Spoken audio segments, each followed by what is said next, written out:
season for these two teams, including the Oklahoma State Cowgirls, ranked number 13 in the country, hosting the visiting Tulsa Golden Hurricane. Hello again, everyone. I'm Jason Gibbert alongside longtime SID Chris Dill. And Chris, it's going to be a fun one today. Great atmosphere. And these two teams, man, it's an in-state rival, and you just always know it when these two teams get together. Yeah, this has been a great series dating back to 1979, and the Cowgirls lead the all-time series 40-23. But it's been great games. Back in March, the Cowgirls won 10-7, so it should be a fun night. No doubt about it. You just feel that when these two teams get together, it's a lot of fun. And for the Cowgirls, right now, they are on an absolute tear. They're one of the hottest teams in the country. The Cowgirls are rolling right now, and it starts with that girl right there, and Ruby Malin, hot right now. She's 16-0 during the stretch with a 1.60 ERA. And offensively, the Cowgirls are getting it done at the plate, hitting .339 as a team. Everyone's contributing, making plays, and the Cowgirls right now are right in the middle of the postseason hosting conversation. No doubt they are. 5 Big 12 Series wins, 2 sweeps, and for Tulsa, listen, they want to get all the chips in the middle and start moving towards their conference and having a chance for postseason as well. And it starts with them, with Clara Skaggs. Skaggs can do it all for Tulsa. Top 7 in every offensive category in the American, and the OKC native is having a great senior season, hitting .318, 9 homers, 334 RBIs, and just a bulldog at first for Tulsa. She's got a little bounce in her step and a little smile going on, and we're going to have a fun one here today. Tulsa in town to take on the Cowgirls from Cowgirl Stadium on Big 12 Softball on ESPN.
Stillwater, Oklahoma, the Cowgirls hosting the Golden Hurricane. They will pick up the bats first. Glenn Skaggs, the aforementioned Skaggs, with 27 RBI, third in the American, followed by Turner, Moses, Cole, Russell, Vickery behind the dish today.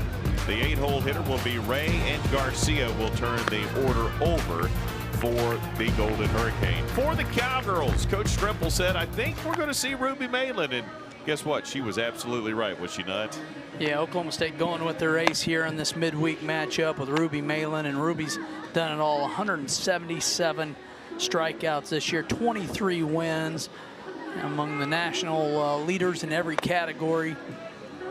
Just a real stud in the circle for Oklahoma State, and as Oklahoma State, one of the hottest teams we talked about earlier. Well, she has pitched the 8 complete games. Now, obviously, Oklahoma State would like for her not to be in this game for a complete game today, but she has pitched 8 of those, second only to Carrie Eberly, who's in the Parker, who's in the dugout for the Cowgirls now. And I mean, she's been phenomenal. In fact, until game 2 against Baylor, There had not been a non-Ruby Mailer win for the Cowgirls since February 27th. They went nearly 2 months without winning a game unless she was in the circle. She has done it all for Oklahoma State. And she wants to be in the circle. I mean, she wants the ball. She wants to compete, and you saw that against OU. You saw that against Texas, and every weekend in Big 12 play. She is, you said, Bulldog at first. Speaking of Skaggs, well, this is a great way to describe several of the ladies on both teams, but certainly that one in the circle deserves that mantra for the Cowgirls. And we are just about ready to get this one underway, as that one is hit by Mackenzie Glenn. Won't get many numbers on her. Into left field. Tia Warsup is over, fighting the wind a little bit, and there is out number 1. Let's take a look at the defense for the Cowgirls. Rosie Davis moving from second to third to start this season. Jones with that hose at short. Godwin went from first to second. McDonald replaces her over there. Warsup, Boston, Tim around the outfield's left to right. Hassler behind the dish tonight, getting that start. And Ruby Malin in the circle for Oklahoma State. And the first pitch to the second batter is Clara Skaggs. You mentioned her, talked about her being from Oklahoma City. Had a smile on her face, a little bounce in her step, and she looked like she was excited about this opportunity. Batting .318 coming in. First pitch was a ball. That time she cut at one out of the zone. A little rise ball that got her underneath it for strike number 1. You know, she got hurt last year after about 19 games and has, you know, come back off the offseason and really had a great senior year. And a terrific year for her, and the coach was so big, so high on her, talking about Coach Strimple and what she's been able to do for this team. And she's been a big part of the successes that they have had. And looking to get back on track here and get some things going, as that one is hit just right to Aubrey Jones. It's short for the easy step over catch, and 2 gone in the top of the first. Ball right at Jones. Nice catch. 2 quick outs. 2 very quick outs, and again, great job just stepping over, sliding, and made that catch easily. The aforementioned Skaggs from Westmore High School out of Oklahoma City. Now to bring up the 3-hole hitter in the right fielder, and she will take ball 1. That aforementioned number 51, that's Amber Turner from Bentonville, Arkansas, just a sophomore, batting .269. 4 home runs on the season, and she will face Ruby Malin with 2 gone in the top of the first. Here's the 1-0. That's a called strike. Another nice crowd here at Cowgirls Stadium. The Cowgirls have been setting records, it seems like, every weekend for attendance. It's been it's a little bit of a cool night, and the wind's blowing in and right to left. So a little more complicated on these hitters for sure, as that one is chopped high. Great job, Davis. One-hands it, then throws it over across the diamond to McDonald, and the Golden Hurricane go down in order in the top of the first. Cowgirls to the bats, the bottom of 1 here in Stillwater. Right after this. Oklahoma State Athletics is committed to remaining highly competitive in the new landscape of college athletics. And now more than ever, you can make the difference. A donation to the Posse Excellence Fund is the best way fans can support our mission. All gifts will go directly toward benefiting our student athletes. Make a difference today at okstate.com/posse.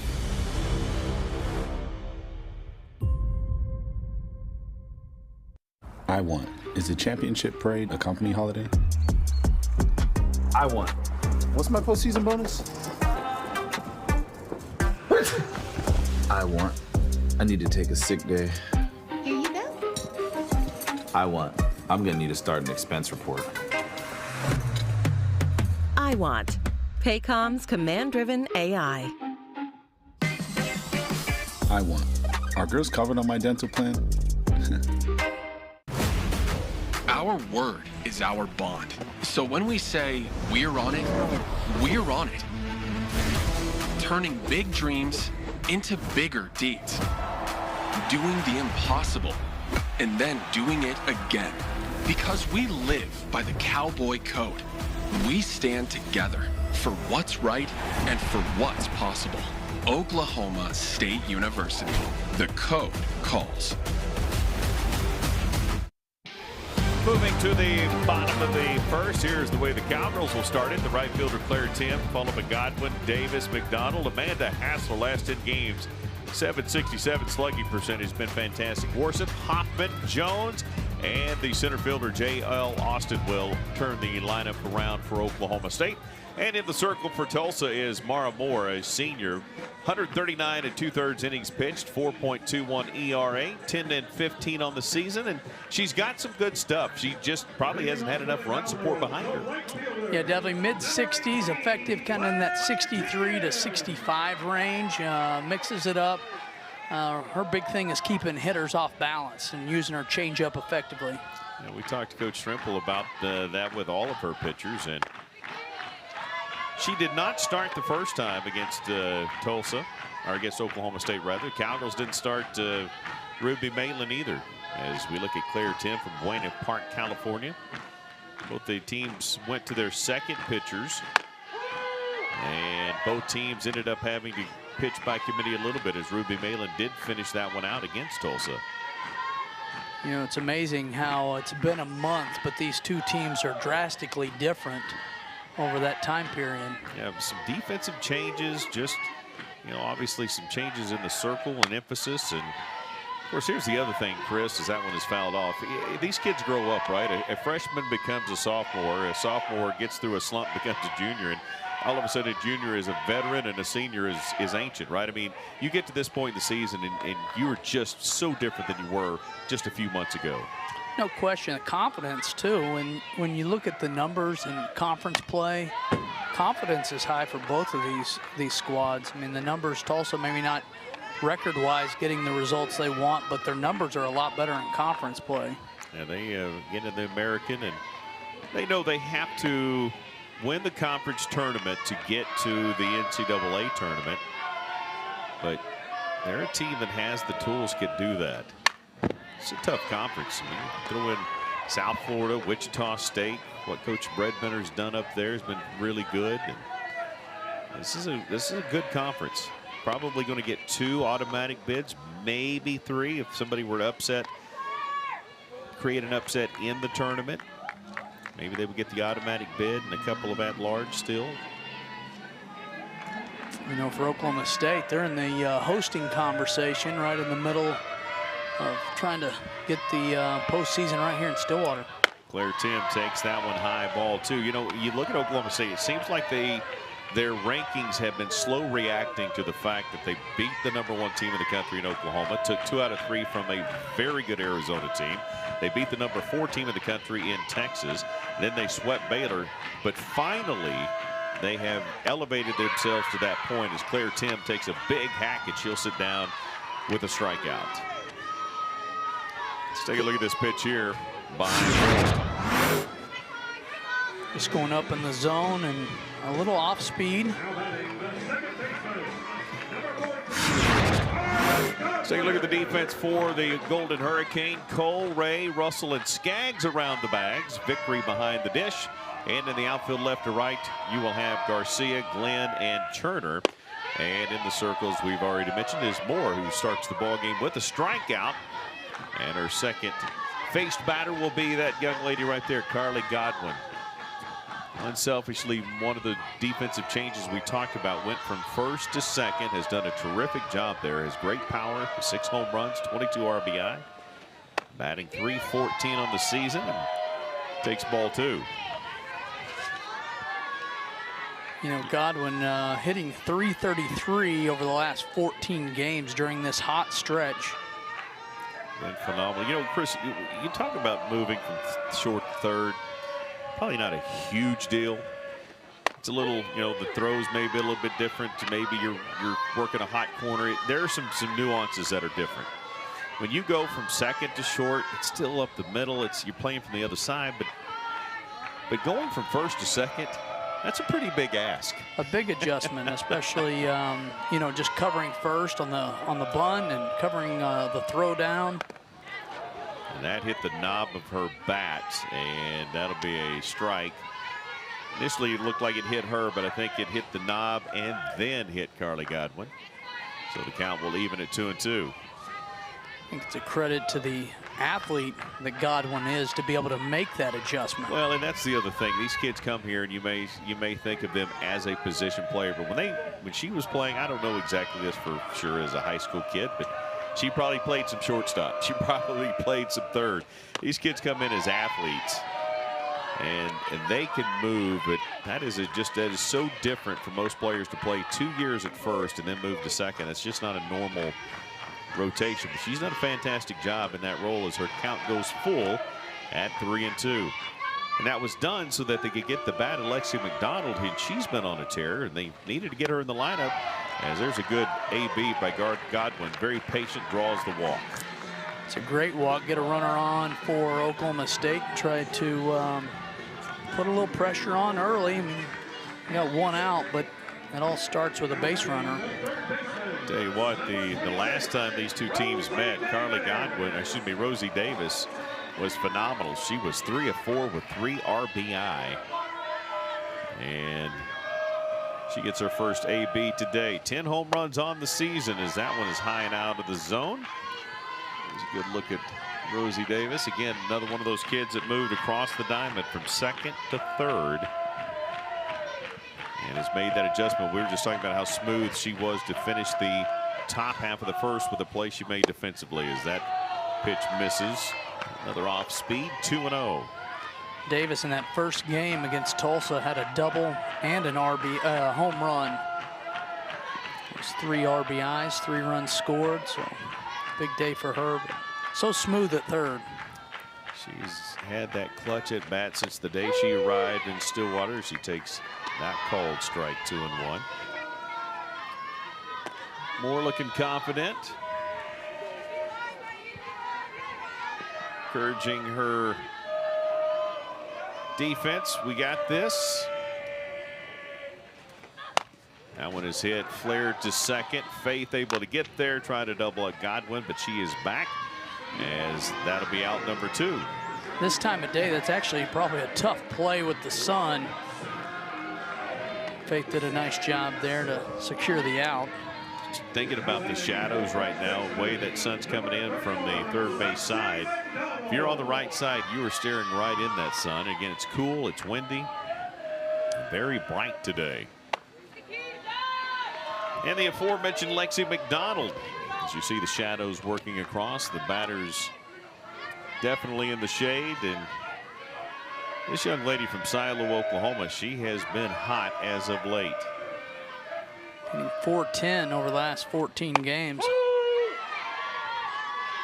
North of 400, and had a hard conversation with Kenny Gajewski. He talked to her, said, here's what I need. I need you to do these things.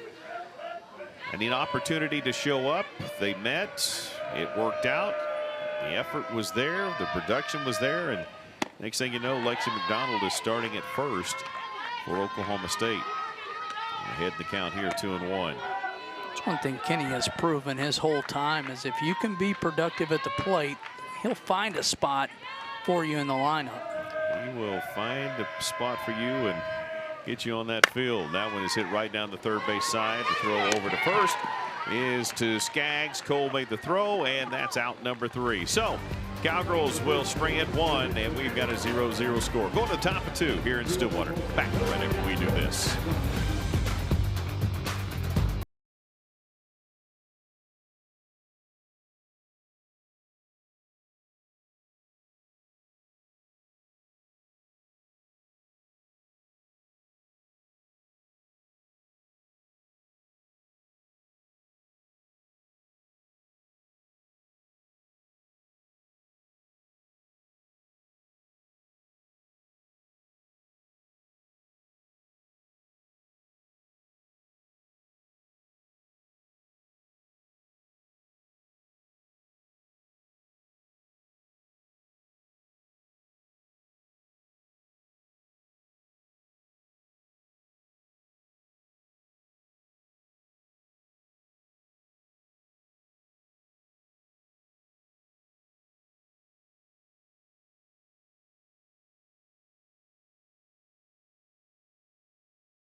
Kenny Gajewski is offensive, but his offensive numbers are outstanding. The Cowgirls chasing a lot of numbers in first, second, third in the history of this offense. I mean, those numbers speak for themselves, Chris. Yeah, no doubt.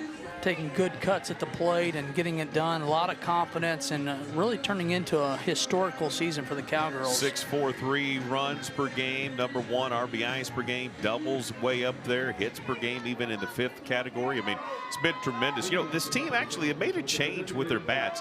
They went to the DeMarini Vision bats, and they just feel like they've got a good sweet spot. And what's crazy is, listen, if you feel like you're outfitted correctly, if that glove is good, you're going to catch better. If the unis fits better, you play better. The bat is what you want in your hand.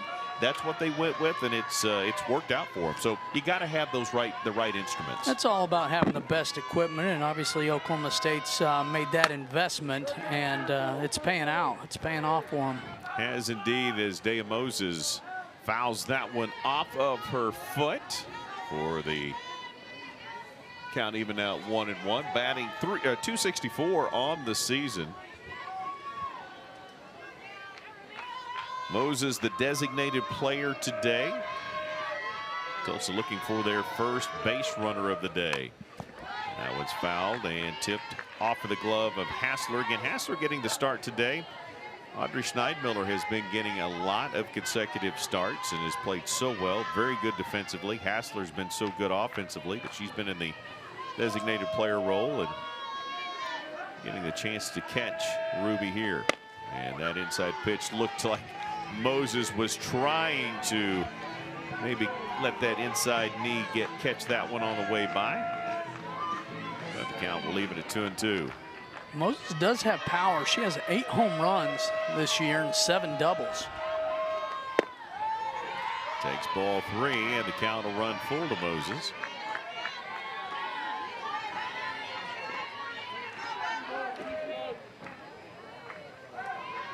Coach had some real positive comments about conference play for Moses. She said of Moses, quiet, but a competitive, and she's a winner. Because we asked her, we had a great conversation with Coach Strimple, and said, who's that kid that you just say, okay, I need somebody to compete? And she threw out some kids, but Moses was one of them. She said she's quiet about it, but she is a competitor. You can tell that in just her approach at the plate. Just dialed in, and I mean, that's against one of the best pitchers in the country right there. Yeah, not surprising that kid, that sort of reputation would reside in your 4-hole hitter. And there's a good AB for Moses as she takes the walk and becomes the first base runner for the Golden Hurricane. Runner at first, and Cowgirl, or the Tulsa Golden Hurricane, to see if they can produce a little small ball. They played a lot of small ball last weekend against ECU, especially in game 1, the 10-inning game. They were able to produce a couple of runs and win that first game last weekend. It's East Carolina as Macy Cole, the senior, batting 274, starts out ahead in the AB here. You saw Riley Crandall warming up for the Cowgirls in the pen. Again, I don't think they anticipate Ruby's going to be in the circle the entire game. Certainly don't want her to be. And the count 2-0, and Hassler will come out. And I think maybe some miscommunication somewhere. Not going to just draw out Hassler, but it's also going to bring Coach Parker into the circle as well. You know, before the game, Casey, we talked about, you know, in April alone for Malin, she's pitched in 8 games. This would be the 9th. Coming in, she had 939 pitches. That's amazing. Amazing. It's a lot of pitches. And 62% of those are strikes.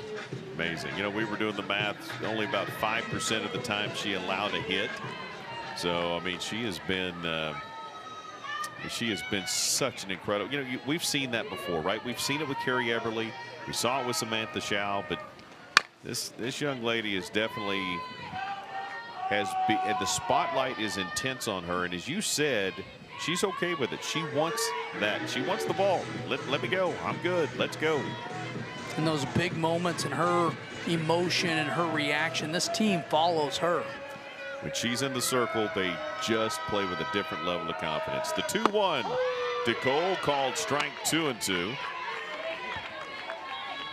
I was trying to look to see if Tulsa was going to try to be aggressive on the base paths early in the game, but only have 11 stolen bases all year. As you mentioned, we were talking, you caught it earlier. There's a swing and a miss as Cole strikes out, and she becomes the first out of the inning.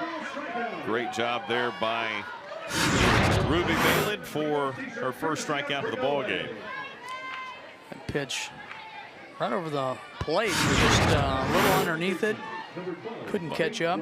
Behind it as well. Yeah, you pointed this out to me. I looked at the numbers, but really didn't just hone in, as that one is going to be a soft roller to third. Davis makes the throw for out number 2, and everybody retreats to third to make sure it's covered. But they have not only have they not had many successful stolen bases, they just don't even try it very often.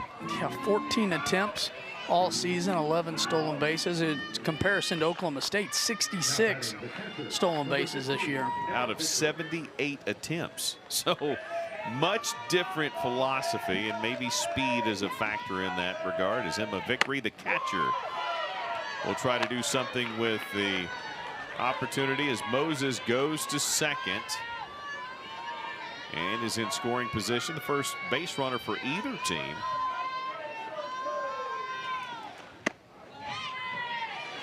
Runner in scoring position for Tulsa. You know, we talked about the Davis play at third. I mean, just making everything look easy, going to her left, making a play, and then everybody running to cover third after the play. Yeah, a lot of communication going on there. By the way, Faith Russell, the second baseman, we didn't get a chance even hardly to mention her, as she came out swinging quickly. And now Vickery, the catcher, trying to give Tulsa an early lead.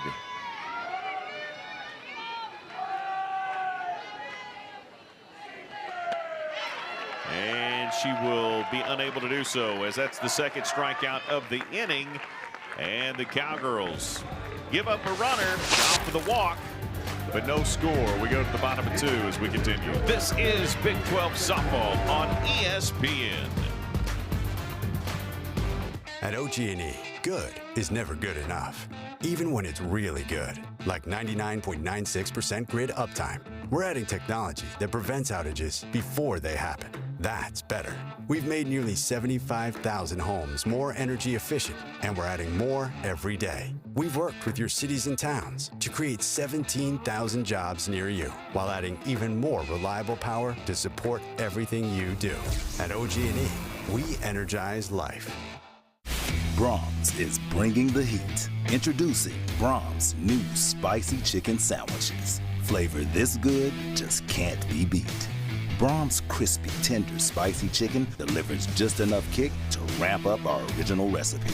Get it regular or club style with crispy bacon and American cheese. Add on Brahms sauce for that extra burst of heat, and you have spicy chicken sandwich perfection.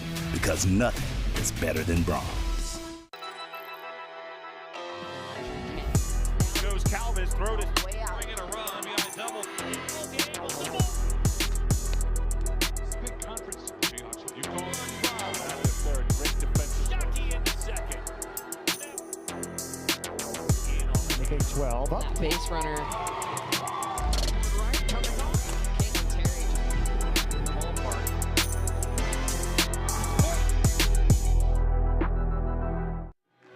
Well, CD alluded to this a little bit ago, but these two teams have played already once this year. The Cowgirls ended up winning at 10-7. Malin ended up getting the win for the Cowgirls, and Moore took the loss, but neither one of those two started.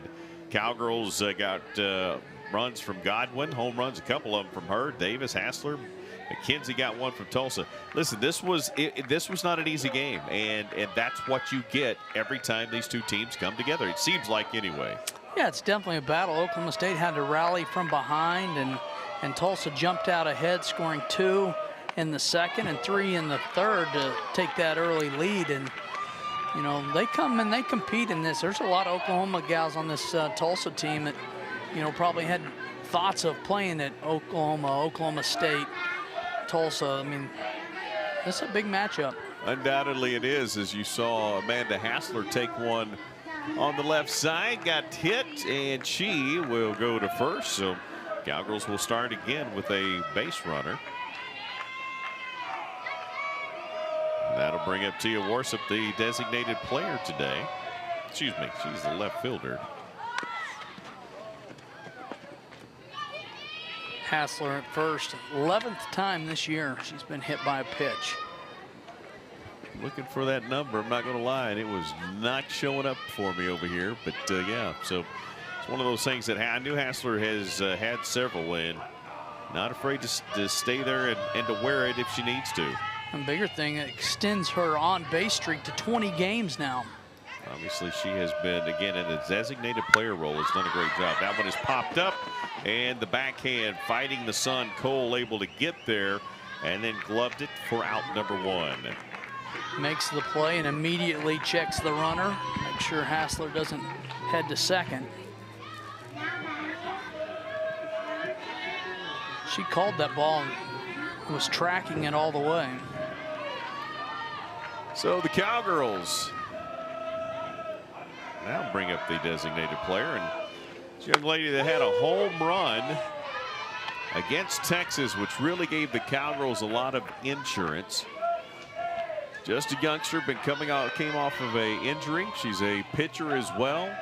Talking about Madison Hoffman, batting .385 on the season, and count even to her 1-1. But that home run against Texas in Austin, she knew it. Hands flew up, and she was awfully excited. Pretty special moment on the road, and you know, that's how you get a start. That's how you get in the lineup, is making the most of your opportunities. And it was pretty exciting to see her come through in that moment, and really a critical moment in that game.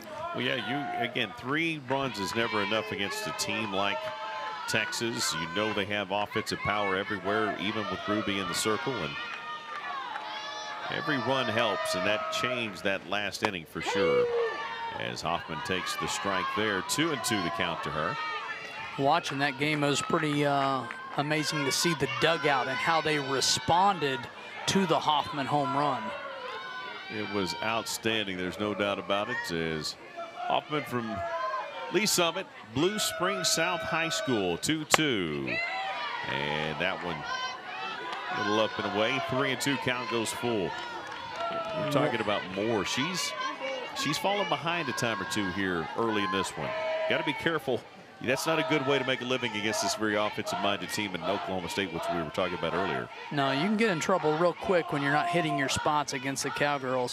That one's fouled back on time, just off the end of the bat there. Flipped it straight back, and the count will stay 3-2. When she's effective, she, keep hitters off the play or off balance and be able to attack both sides of the plate, hit her spots. And one thing I noticed when she pitched against Arkansas the other day, that she wasn't afraid to throw the changeup even on full count. Right there, she goes right after Hoffman and gets the strikeout, and that's the second strikeout of the ball game for Moore. Take another look at this one here.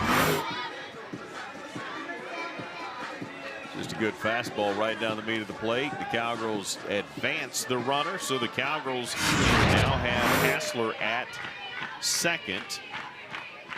And just like before, the Cowgirls have, like Tulsa had, a runner in scoring position, but 2 gone here. I'm going to bring up Aubrey Jones. Aubrey has, obviously we know what she's about defensively, and it's really good stuff. But that offense is coming around too. Now batting .328 in the 8th spot for Oklahoma State. She's had a good conference season. Imagine as a freshman, just more reps, more repetition, settling in. Even the last out against Baylor, caromed off of Ruby Malin. Ball went straight to her, kind of like the one that went off Ruby's hand here. And somehow she raced to it, took the perfect angle, flipped it over to first to McDonald. Looked like there was no way. She was called out. Coach Mason challenged it, but it was the right call on the field, and pretty amazing stuff. Her defensive arm is next level. There's no doubt about that. It's a big time get for Oklahoma State and Coach Gajewski. No doubt about it. That's exactly right. Now looking at the 2-2 count, trying to help her team out offensively. Off the plate, 3-2. I think that's a good pitch. Stay outside. She wasn't going to do much with it if she were able to make contact. You'd almost want to go, make them go oppo here because the wind is blowing in. You turn on one, the wind may help it a little bit today. And that was high and out of the zone. Oh, that was not called strike. Wow, want to take another look at that one when we get a chance. That's a backwards K as Aubrey Jones will sit down. She thought she had to walk, and I'm not going to lie. I thought she did too, but on second thought, looks pretty good back after this.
There's a reason why she swept the awards across the nation this year, including in the conference. Again, just an incredible 3-0 week. But they just keep coming. USA Softball Player of the Year, top 25 finalist. They just keep coming. All these accolades. No doubt, and deserving for sure. The 7th player in Oklahoma State history to actually be named to the USA Softball Player of the Year finalist list. And you know, you look at the names that she's in company with, the Shippies, the Maddie Sue Montgomerys, Everly, Maxwell, Becker, Kilfoyle, just some great names and an elite list to be on. You know, and it would be easy as Presley Ray, the shortstop, will get her opportunity to face Ruby Malin here.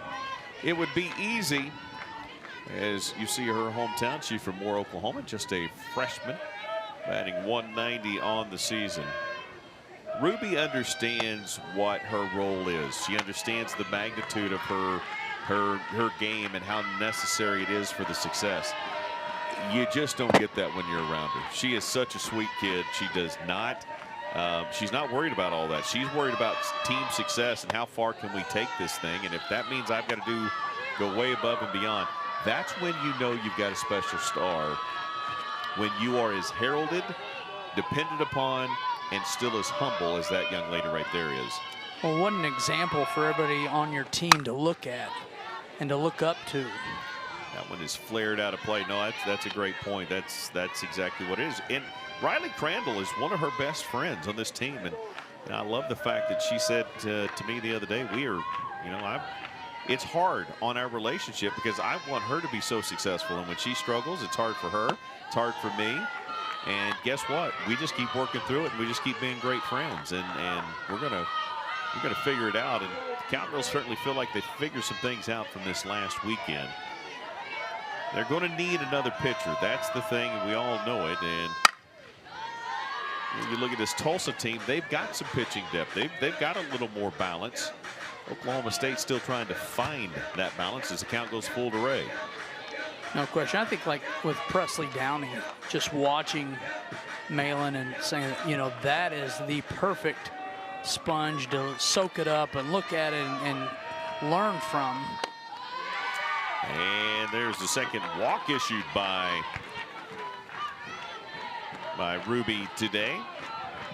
A little uncharacteristic there, but last inning, Dea Moses started with a walk, and now Presley Ray in the top of the third does the same. That brings up the 9-hole hitter. So Tulsa just now getting through the order here in the third. 32 pitches already. That one is fouled back by Madison Garcia. Crosby, Texas product, a junior, batting .260. Garcia is like a human highlight reel in ESPN. Top plays, has the speed, reads the ball well off the bat. He's made a ton of diving plays in the outfield. Yeah, left fielder fouls that one back 0-2. We're going to take the bunt possibly out of play here, but yeah, she's made the top 10 list a couple of times, and Coach Strimple said she could have made it about 10 times. So she has made some great plays out there. You know, she can go to her left and right at a speed to make up the ground. It's big time. Tried to slap that one and misses for a strikeout. And second strikeout, third strikeout of the ball game as we check this one out. Just a rise ball out of the zone, trying to come underneath it. Hard to slap, stay on top of one, a rise ball that's that high. And Garcia is not the biggest player. So high pitch, missed it, and we turn the lineup over to Mackenzie Glenn. It's tough when your body's kind of moving away from it, trying to get down the line. The lefty in the lineup starting things off here. Glenn, the center fielder, 0 for 1 today, and Coach Strimple. You know, you just know when you're talking to a coach when they're being sincere, when they're kind of frustrated. And I would say she's obviously frustrated with the results, but she talked about how much she loves this team, how much she likes being around this team, and the results are she just feels like we've just been extremely unfortunate in a lot of one-run games. In fact, I think they've had 13 one-run games this season. And she's hopeful that as the season has gone on, they're just trying to produce runs. That's what they did last weekend. Get a couple on, see if they can get some timely hitting, which she hasn't had. And another walk issued by Ruby Malin. So runners at first and second, an opportunity for Tulsa in the top half of the third. One gone, and another visit by Carrie Everly out to the circle. And Malin nods her head as to whatever that instruction was, and says she's good to go. Again, Hassler's not been catching her a lot this season. It has been mostly Audrey Schneidmiller, so a little different there. And she has really limited the free passes over this long stretch of complete games as she's thrown, but she's already issued 3 walks today, very uncharacteristic. And that one is flared foul down the left side, hit sharply, hit into the Cowgirl bullpen by a young lady we've talked a lot about. Got some power, 9 home runs. Clara Skaggs lined out to short her first time up. But she can put the Golden Hurricanes on top in a hurry here. And the wind is blowing in, though. There's a check swing. They appeal, and she did not go around. Amanda Hassler pointed to the right to the umpire at second. That's the wrong umpire there with the left-handed batter. There's a strike, 1-2. Early in the game, trying to establish the zone, and with the home plate umpire trying to really dial that in for both pitchers. Yeah, the strikeout pitch for the Cowgirls in the last half against Aubrey Jones, way inside. It felt way inside as that one's going to flare just foul. Great effort by Tia Warsop, laying out, trying to get to that ball, but it is foul, and the count will stay at 1-2. It was way inside. I thought it was initially, then I saw the replay, but with the parallax error and the not straight on shot, it's hard to see. Then we got another great look at it, and it was well inside. So trying to find that zone tonight a little bit, trying to find out what's a strike, what's not. Skaggs battling at the plate. Leads the team with 34 RBIs, 13 doubles. Clearly the best hitter in the lineup based off stats. One of 3 Tulsa players hitting north of 8 home runs. First time that's happened in a long time for Coach Strempel's team. They have some power in this lineup. Skaggs a big part of that as she's got a 2-2 count. Runners at first and second. Opportunity in front of her. That one's fouled in the dirt. Count will stay even. Go ahead, excuse me. I would say both bullpens have been active so far here in the third, and just wonder in the midweek game, like how long they're going to push each other. Exactly right. Interesting, and again, talking to Coach Chrissy about that one is high. Count goes full. Who did she think that the Cowgirls were going to face tonight? She said, I think we're going to face Ruby Malin to start, because I understand that Oklahoma State's put themselves in a hosting situation, as you've referenced several times tonight, and they don't want to slip. And so I think they're going to come out here. We're going to see their best, as that one's fouled off of Skaggs' foot. You see Ruby come out of the circle, and you see that athleticism as she was getting there quickly. And the count will stay 3-2. But the magnitude of this game for Oklahoma is huge. I don't think it's quite as big for Tulsa, other than building momentum, getting into their last weekend conference series, because all their chips are going to be in the middle once they get to their conference tournament. Yeah, they're looking forward to getting to Charlotte, the 3-game set, and then staying there for the conference tournament. There's a walk, and that is the 3rd walk issued this inning by Ruby Malin. She got a walk, a strikeout, a walk, and a walk. And they're loaded up with 1 gone. Now batting the right fielder, number 51, that'll bring up Amber Turner. Another big opportunity here for Amber Turner.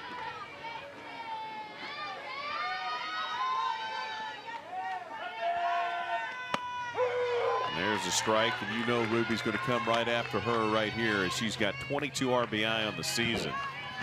Rounded out her first time up, also has 4 home runs, and that 3-hole hitter, the right fielder.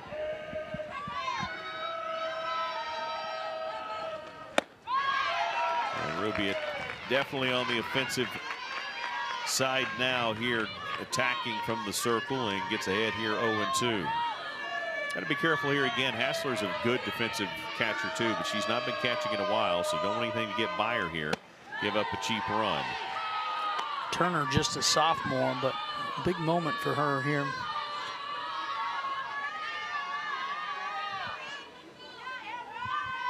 Tulsa actually won the that first game, that 10-inning game, on a wild pitch last weekend. Turner again out of Bentonville High School.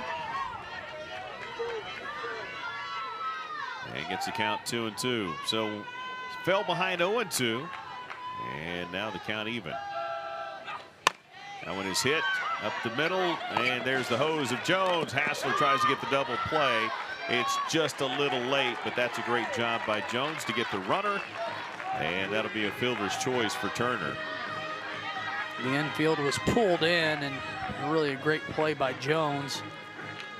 Hassler tried to turn it. A good job by her. She had the foot on the plate, immediately had the great stance to throw it down, but the speed of Turner was able to get her there at first, and that'll bring up Dea Moses, the designated player. Again, still has opportunity with 2 gone. Takes ball 1. Moses walked her first time up. First of 4 walks in the last 2 innings for the Golden Hurricane. Been very patient at the plate. This is the heart of the lineup. If you're Tulsa, you're excited to have this group coming up in this situation.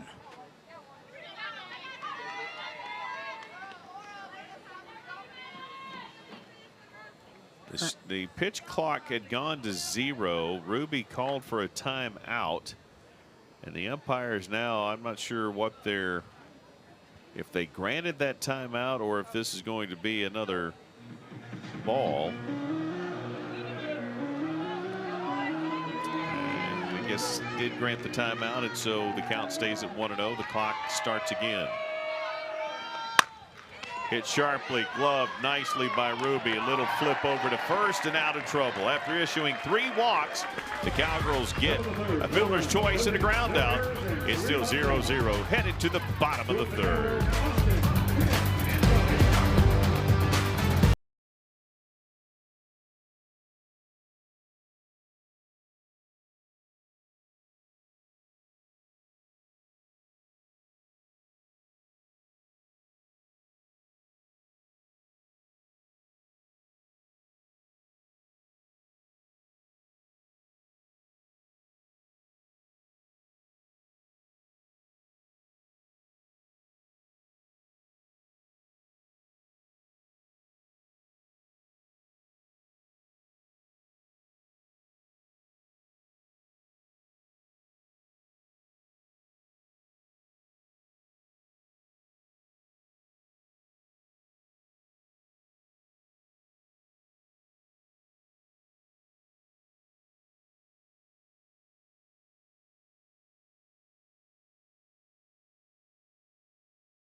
Hurricane, I sold them short on the number of 1-run games they had. They've actually had 18 games decided by 1 run. And listen, they've got a winning record in that situation, so that's good. But man, when you want to put teams away, you really want to put them away, and you want to overcome those 1 run. So that's really the difference between them having the year they're having and having an outstanding year. Yeah, and it's, you know, it's a timely hit here. It's getting consistent at the plate and manufacturing runs and things that she feels like her team's just right there on the edge. But you look at that last inning there, they had bases loaded and a golden opportunity on the road. And, you know, I can see the frustration, but she was trying to encourage the ladies that there's still a lot of softball left on the table. No doubt about it. And in the circle, Moore has done a good job for them and continues to pitch well. Young lady out of Valley Springs, Crowder College. 1-0, now a 2-0 to JL Austin. I thought it was interesting, too, talking to Coach Strimple. I could just tell her emphasis on, as you see JL batting .255, on JUCO players. She played at NEO. You know, she says some of the toughest players I ever played against or played with was in junior college, and Austin lays that one down beautifully. Great speed. That's a bunt single, and the Cowgirls have a hit on the board. It's the first hit of the ball game for the Cowgirls. No chance of getting Austin there. Powerful runner with speed down the line and perfect placement of that bunt. Cowgirls had a hit by pitch and a walk. That's the first hit of the day for either team, as Claire Tim will turn the order over for Oklahoma State. Struck out her first time up. Finish that thought here in just a minute on Coach Strimple as Tim tries to lay one down too. But, you know, she said, so you can tell when a coach has a heart for where they came from, right? I'm going to turn my back on junior college softball. That's where I came from. And so I think she thinks she has she knows what she's looking for trait-wise from those young ladies that can fill a role at Tulsa. And you know, it's a coach that's been there that can see it, and you always kind of love to see that passion in a coach that didn't forget where they came from. No question. She talked about Tulsa being a smaller school. It was a family atmosphere where, you know, your professors are coming to your games. Everybody knows everybody on the campus, and you're just a quick walk to the facility because you're in the dorms, you're in the apartments. You can get over to the facility. You can keep grinding, developing your game. And, you know, the way she talked about just Tulsa softball and the way she recruits and the family atmosphere was pretty exciting. No doubt about it. Is a 3-0 count here to Tim. There's a strike. As she said, when you go into class, people in that class watched you play. They either watched you on TV, ESPN Plus, they came out to the games. They know who you are. You're not a name, you're not a number, you're a name. And she said that, and yes, when I say you're going to be seen in class, we don't do that online stuff. Kids are actually in the classroom around here. As that one is hit into the alley, but a great job there by Garcia, showing that speed and going to get the double up as she does. And the Cowgirls get doubled up there with a great play by Garcia. That's the top 10 type plays we've been talking about. She just has a knack for making big plays, and it starts with reading the ball off the bat. That looked like a clear base hit into the gap that Garcia just took it away and then came up firing with the crow hop and just the rocket to first base. J.L. Austin just did not think there was any chance that was going to be caught. And she instead gets doubled up, gets caught in between the bags. As that one is hit by Carly Godwin. Scooped up by Ray. Across the diamonds. Foot stays on the bag. Good job by Skaggs. And the Cowgirls threaten, but they can't complete the action. We have played 3. It's still 0-0 in Stillwater. They say Stillwater is America's friendliest college town.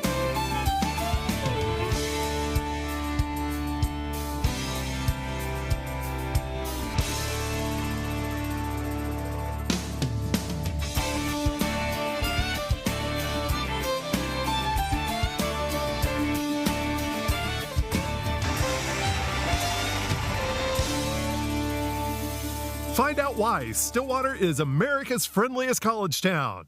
I want. Is the championship parade a company holiday? I want. What's my postseason bonus? I want. I need to take a sick day. Here you go. I want. I'm gonna need to start an expense report. I want. Paycom's command-driven AI. I want. Are girls covered on my dental plan? Our word is our bond. So when we say we're on it, we're on it. Turning big dreams into bigger deeds. Doing the impossible and then doing it again. Because we live by the Cowboy Code.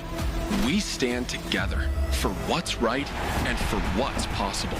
Oklahoma State University. The code calls. BK, ESPN is now the home of MLB.tv. So all out-of-market games, live or on demand, plus all your favorite sports on ESPN. We need to tell the people, Carl. We're doing it right now. ESPN is now the home of MLB.tv. All out-of-market games, live or on demand, all in one place. Stillwater, Oklahoma, Coach Strimple, 7th season as the head coach of Tulsa. Of course, took over for John Barfeld, who left Tulsa to become the pitching coach for Oklahoma State. Been a part of 10 NCAA tournament appearances, 6-time conference tournament champion while on staff. Led the Hurricane to the highest ranked wins since 2009, back in 2024. And a 3-0 win versus number 4 Oklahoma State to her credit as well. And again, this Coach Strimple did a great job after Coach Barfeld left and came to Stillwater. And her resume has been good. And, you know, you asked her, why Tulsa? All right, Coach, if I'm a possible student athlete sitting in front of you, why Tulsa? And you've already kind of expressed what she talked about with the small atmosphere and all those things as Macy Cole. But the passion in which she was talking, you can see why somebody would want to go play for her. Yeah, no doubt. I mean, and she's lived it. She's been there a long time. She talked about, you know, when you come here, you get a great education. You know, you play in a great league. It's family-oriented. Not only just the university, but the football or the baseball, softball, whatever. The softball program is just truly a family. And, you know, she talked about professors coming out to the games and just – she had the recruiting pitch dialed in. Yeah, she had an answer. If you didn't want to know the answer, you shouldn't have asked it, because she had that one. And you mentioned smart kids. I mean, engineering degrees and pre-med and a lot of different intelligent degrees. She goes, you know, the student aspect of what we do here is extremely important, and just did a great job of selling the conviction of the program as Macy Cole will go down swinging. Much better start to the top of the fourth for Ruby Maitland and the Oklahoma State Cowgirls. Maitland trying to settle in here and went to that drop ball for the first time. You know, she's been going high for the second time through. Now she's got 4 Ks, and that's the second time she struck out Macy Cole, but it's one of the few times we've seen her try to go right back to the drop ball. And let's see if that is more effective for her here the second time around as Carey continues to make those calls from the dugout. So far we've had some nice defensive plays for both teams in this game. Strike call for Faith Russell.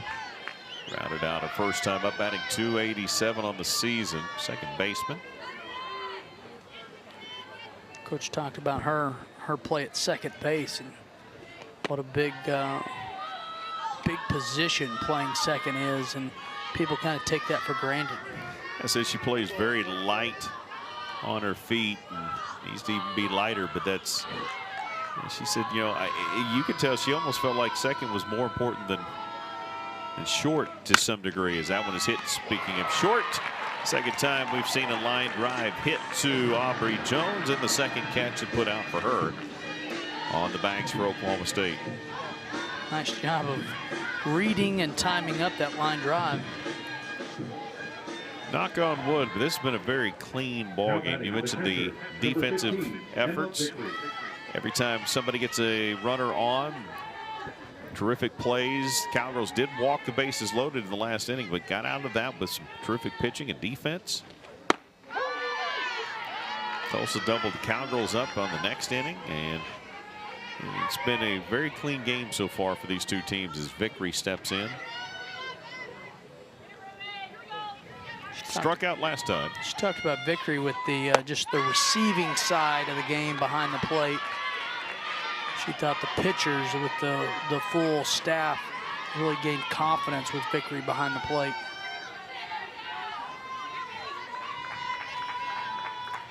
That battery chemistry is so big, and there's some big swings by Vickery, but they don't connect, and the victory goes to Ruby Maitland. Another strikeout for Ruby. This time she goes up high, and the Cowgirls go to the bottom of the fourth looking for their first run of the ball game here in Stillwater and Cowgirl Stadium.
Well, what are the accolades for this gentleman? We looked at Coach Stremples. How about Coach Kenny G? Made 10 NCAA tournament appearances in all of his seasons. 5 straight women's college world appearances. Won school's first Big 12 title. Coached 22 All-Americans, 50 All-Big 12 selections, and he's a hand around the kitchen. He actually knows how to make sourdough bread. I mean, listen, you can win all those games and make sourdough bread. I mean, that's pretty big time right there. Yeah, definitely multi-talented coach in Kenny Gajewski. He's, you know, that's a big hit on social. Yeah, listen, he was a little upset. I talked to him earlier today. He, you know, they did a April Fool's joke on him when they put a bunch of his girls were wearing tattoos of his face on their body, on their calves, on their face. He thought they were real initially until he saw several of them. He knew it wasn't. Then he pulled a prank on them and had an explosion against one of the creatives, saying, "I told you I don't want you to film this session." And he slaps the camera out of the creative's hands, and the kids just they couldn't believe what they were seeing. And he looked at him and he said, "Psych, I got you back for what you guys did to me." That, I bring that post up simply because as we see Rosie Davis batting .323, that has 119,000 likes, somewhere in that neighborhood.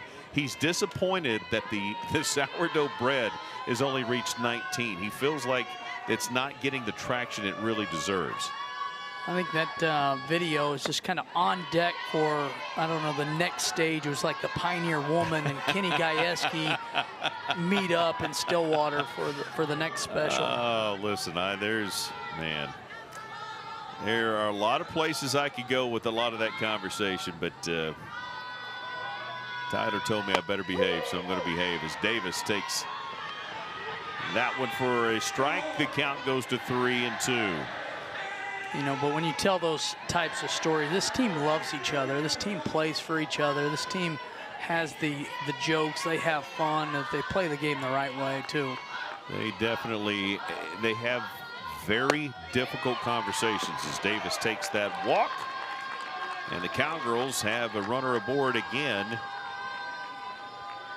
here in the bottom of the fourth as they been able to get runners on, just haven't been able to do a whole lot with it. Only one hit in this game, yet the Cowgirls drew a walk. They were hit by a pitch, did have the bunt single, and now another walk. So Tulsa's had a couple as well, but most of those have come by way of walk. One hit to this point as Lexi McDonald lays down a terrific bunt, moves Davis over, and the sac bunt works perfectly. How you dial it up. Nice play defensively for Tulsa's. Third baseman made the play. Cole came in a hurry and had no chance on the lead runner, so does make the play to get the force. The sac bunt works. Runner in scoring position with one gone. And that'll bring up the catcher. Amanda Hassler got hit by a pitch her first time up.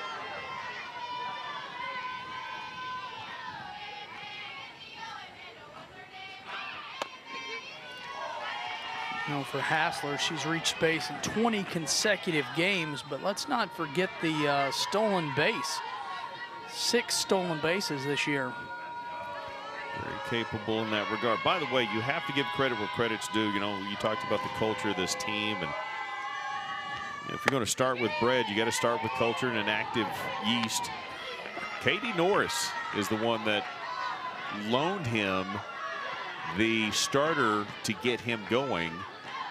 And he says he's just kept it going the entire time. He's got the full array of tools necessary to bake a perfect sourdough loaf of bread. And that went off the knob of Hassler. So she's hit the knob twice and she's been hit once. And again, you know, that doesn't look like the man of a baker. That doesn't look like the face of a baker.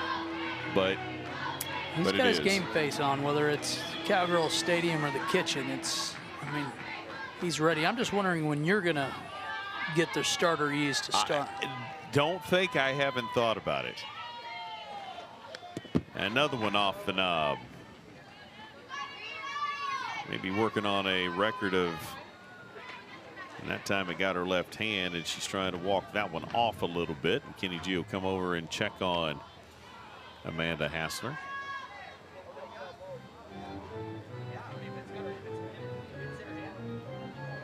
NC State transfer, senior for the Cowgirls.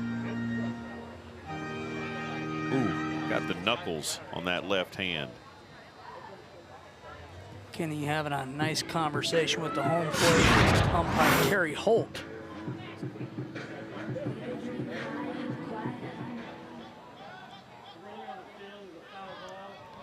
Terry Holt, home plate umpire. And now they're going to look. I guess Kenny Gayasse's going to challenge as Brent Harden and Garrett Knowles on the bags. Going to challenge to see whether this hit her.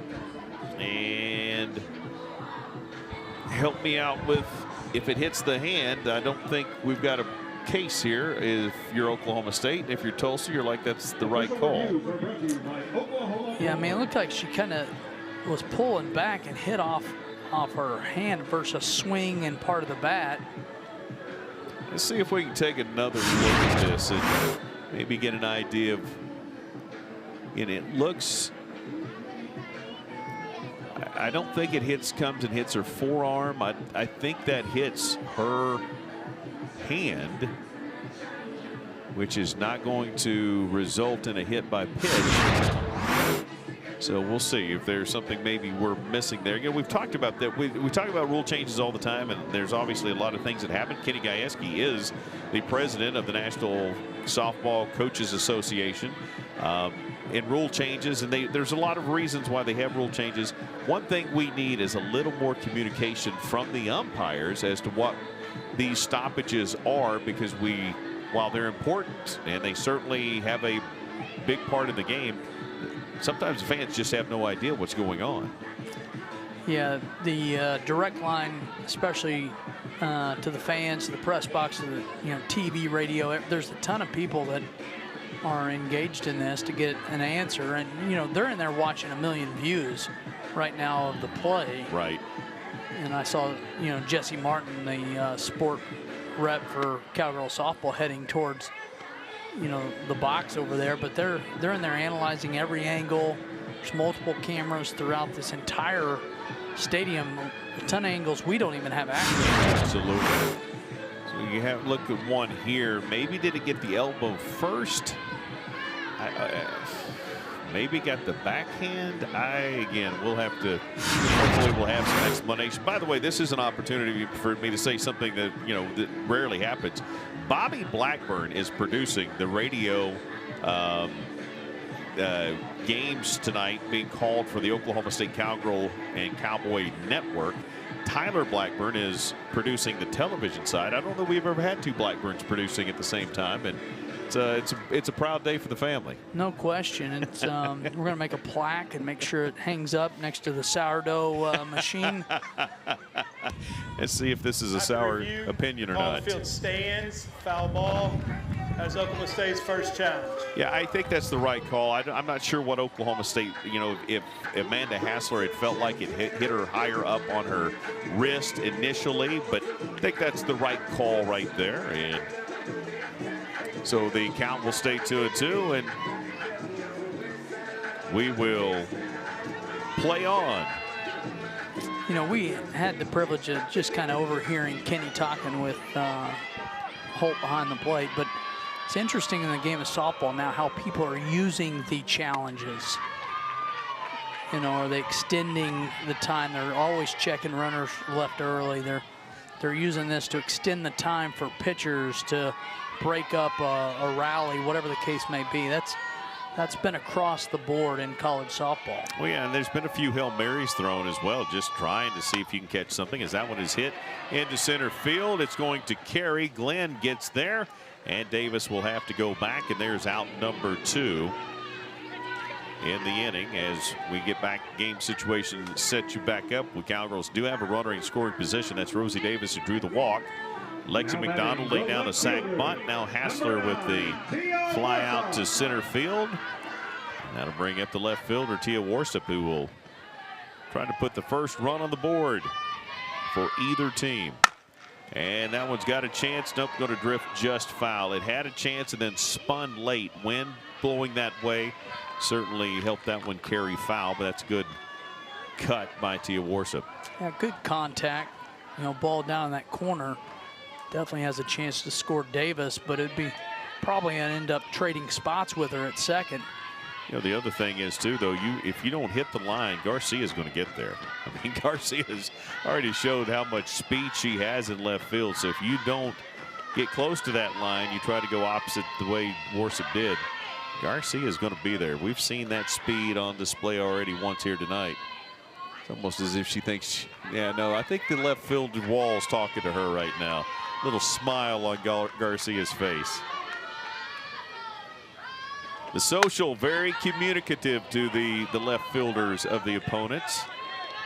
And I think we saw the result of that. She didn't want to show that she heard them, but I think something being said back there she's hearing. You know, the great thing about that too is it could be very, you know, a bad situation, but most opponents and coaches say, yeah, they're usually just funny stuff they say back over there. That one crawls out of the zone. 2-2. Coaches talk about how much it adds to the game, and you know, a lot of coaches, we talked to Nebraska earlier this year, they're talking about kind of mimicking this setup just because of how much it adds to the game day. One of the best in the country. I mean, I know there's places that put more people in, but as far as organically grown and developed, it has been done the right way here by Kenny Gajewski and his staff. And there's a sky bridge out there. There is a sky bridge, for goodness sakes. It's only about 10 feet tall, but it is a sky bridge nonetheless. Worship going to try to use that speed, the pressure, and she is safe. Infield single for Tia Worship as she used her speed, and Ray just didn't have the ability to get there, so the Cowgirls will have runners on the corners with only their second hit of the night. Man, that's tough. When that ball came off the bat, you knew that with her speed, it was going to be tough. So the Cowgirls again keeping things interesting here. Vickery comes out and makes sure everybody's got the right alignments and the right defensive call here. Knowing the force is at second or at first, not at home in this situation. And that are two gone. And that one is hit sharply. Madison Hoffman has done it again. Over the fence. Sound the horn. What a huge shot to center, right up to the batter's eye, and a big lead for Oklahoma State, a 3-run shot. 2-run home run on Wednesday against Texas, a 3-run home run a week later on a following Wednesday night. And the redshirt freshman has another home run to her credit. What a big hit. Just stayed on that ball all the way through the zone. Ball right off the bat, you knew had a chance. Into the wind. I mean, the wind's really blowing to left. That was a no-doubter. Great hit right there. 2 outs. And how big was that? Tia Worship beat out at first now to stay alive and keep the outs to 2 and give Madison Hoffman that opportunity. Kenny Gajewski told me this week on his coach's show that he said that young lady, as Aubrey Jones comes in 0 for 1 on the day, he said Madison Hoffman is going to do very big things around here for a long time. As Aubrey Jones spins that one off to the right side, a count even at 1-1. Let's talk to, again, she came off an injury a year ago, came in as a pitcher as well, and we've been giving her some more and more ABs, but you want to earn opportunities as a designated player. Keep doing things like that right there. Way out in front of that one on the off speed was Jones, and the count 1-2. I think Jones wanted interference.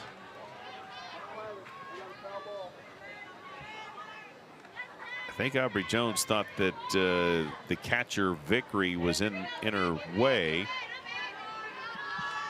She thought she felt her hit her glove or something of that effect, but Cowgirls not going to chance it with the next only one challenge left in this ball game. That one is hit back up the middle. Aubrey Jones on with an RBI, with a single. A good piece of hitting, just staying down and hit that ball hard up the middle.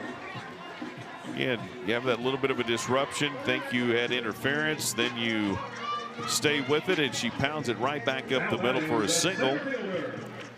So the Cowgirls only had 1 hit coming into this inning. They've added 3 more and now 3 runs.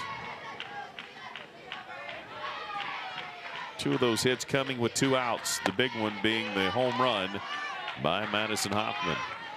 Dale Austin, youngster out of Owasso, Comes out swinging big. We mentioned earlier that Jones has been swinging the bat well of late. Hits in 4 of the last 5 games.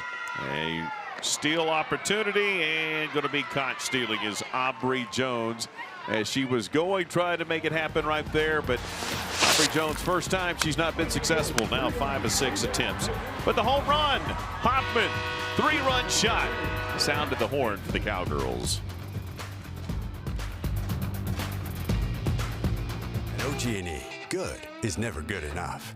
Even when it's really good, like 99.96% grid uptime. We're adding technology that prevents outages before they happen. That's better. We've made nearly 75,000 homes more energy efficient, and we're adding more every day. We've worked with your cities and towns to create 17,000 jobs near you, while adding even more reliable power to support everything you do. At OG&E, we energize life. That voice inside is wiser than you know. It'll teach you to care for others first, and yourself second. Let your boots show where you've been, but your character shows where you're headed. The greatest thing it taught me was to give more than I take. But you gotta listen to your own voice and create your own legacy. Registering as an organ donor saves lives. Learn more and register at lifeshareoklahoma.org.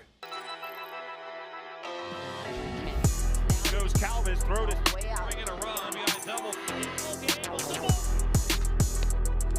Big conference.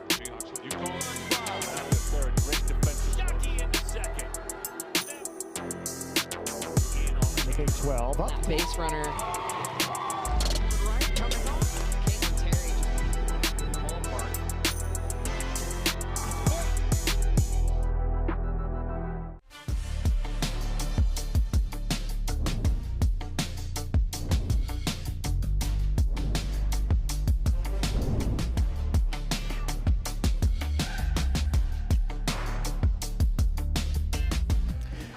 Well, let's take a look where the standings are in the Big 12. Texas Tech, phenomenal season, back-to-back seasons with Kennedy down there, 19-2. Arizona, Coach Caitlin Lowe's crew doing a great job. Oklahoma State right there. Kansas maybe a bit of a surprise. UCF got that quick start.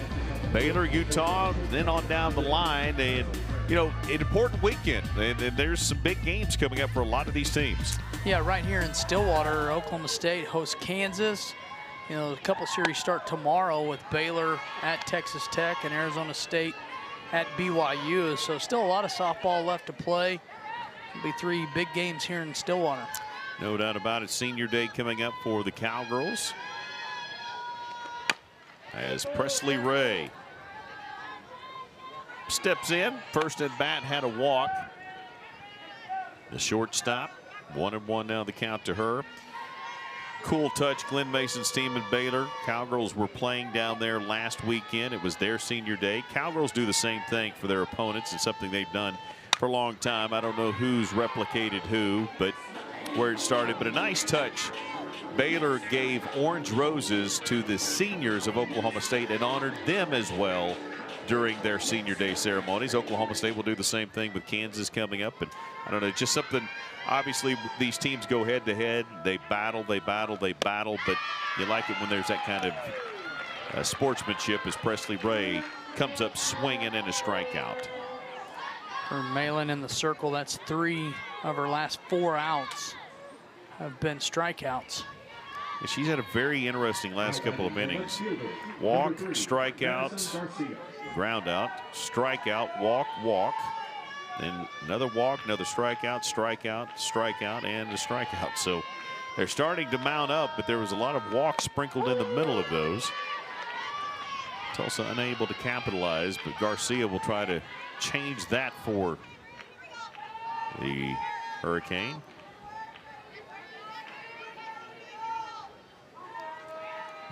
Garcia, the left fielder. We've talked about her speed and her defensive effort, trying to slap her way on there.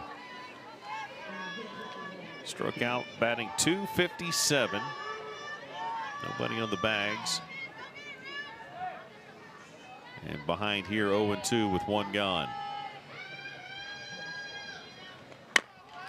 There's a slap, and Rosie tries to barehand it, but there's the speed of Garcia, and she will easily reach with the single.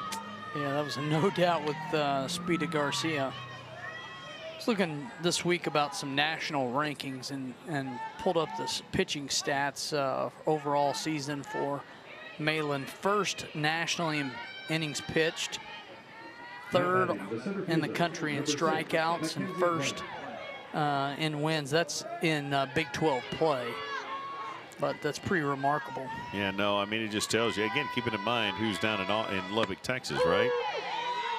Kennedy, the $1 million arm down there, is such a phenomenal player, and Ruby has done such a great job here for Oklahoma State.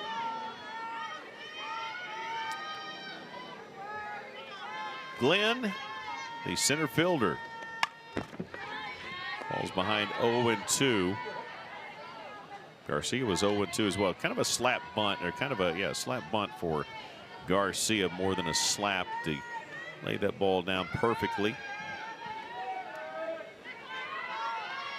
So Tulsa trying to answer the 3 given up in the bottom of the 4th with runs here at the top of the 5th.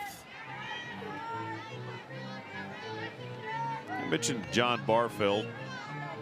He was fantastic coach. One time his team led, he had a series streak of 5 straight wins against Kenny Gajewski.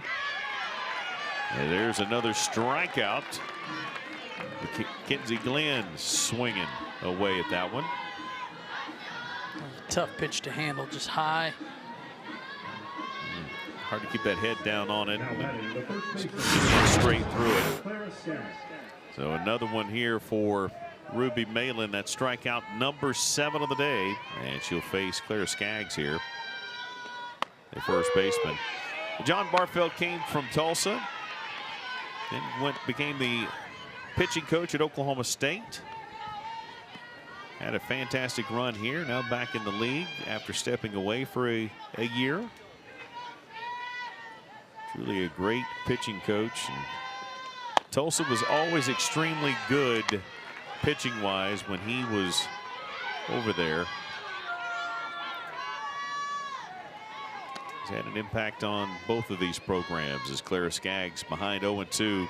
All 3 batters have started out 0-2 this inning, and there goes Garcia, and man, she is lightning fast. Quite surprised it's only her 4th stolen base of the year.